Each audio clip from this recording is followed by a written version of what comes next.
கண்ணிமைக்கும் நேரத்தில் மின்னல் வேகத்தில் சீறிய இந்திய அரக்கன்.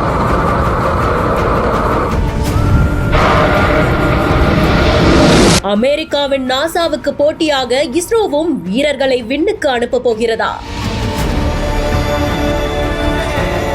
உலக நாடுகளை திரும்பி பார்க்க வைத்த ட்ரோக் பாராசூட் சோதனை வெற்றி.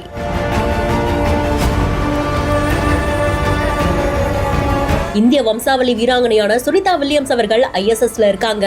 7 நாள்ல திரும்பி வர வேண்டிய பயணம் நீண்டுகிட்டே போறதெல்லாம் நம்ம எல்லாருக்குமே தெரிஞ்ச விஷயம் தான். அமெரிக்காவுடைய நாசா மட்டும் இல்லாம பல நாடுகளுமே ஆஸ்ட்ரோனட்ஸ விண்வெளிக்கு கூட்டிட்டு போயிட்டு மறுபடியும் பத்திரமா கூட்டிட்டு வராங்க. சோ அந்த சாதனையும் நிகழ்த்துற வகையில ககன்யான் மிஷனை இஸ்ரோ கையில எடுத்திருக்காங்க. கிட்டத்தட்ட 20,193 கோடி மதிப்புல விண்வெளி வீரர்களை ஸ்பேஸுக்கு கூட்டிட்டு போயிட்டு கொஞ்ச நாளைக்கு அப்புறமா அவங்களை பத்திரமா கூட்டிட்டு வரணும் அப்படின்றதுதான் இந்த மிஷனுடைய நோக்கமே. சோ இது தொடர்பான ஒரு முக்கியமான சோதனையை தான் DRDOவும் விக்ரம் சாராபாய் ஸ்பேஸ் சென்டரும் இணைந்து செய்திருக்காங்க.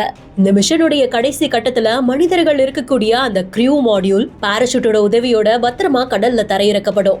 மெயின் பாராசூட் ஓபன் ஆகுறதுக்கு முன்னாடியே ட்ரோக் பாராசூட் அப்படின்ற ஒரு சின்ன பாராசூட் ஓபன் ஆகும். அது மாடியூலை நிலைப்படுத்துறதுக்கு உதவி செய்யும். கடந்த வருஷமே இதுக்கான சோதனை வெற்றி அடைஞ்சது. இப்போ ரீசெண்டா ஒரே நேரத்துல 2 ட்ரோக் பாராசூட்டை ஃபயர் பண்ண முடியுதா அப்படின்ற சோதனையையும் பார்த்து அதுலயும் DRDO வெற்றி அடைஞ்சிருக்காங்க. சோ இஸ்ரோவுடைய கனவு கொஞ்சம் கொஞ்சமா நிஜமாக போகுது அப்படின்னே சொல்லலாம். இந்த செய்தி குறித்த உங்களுடைய கருத்துக்களை நீங்களும் கமெண்ட் செக்ஷன்ல சொல்லுங்க. மேலும் இன்ட்ரெஸ்டிங்கான இன்ஃபர்மேஷன்ஸ்க்கு பிஹைண்ட் ஃபாலோ பண்ணிக்கோங்க.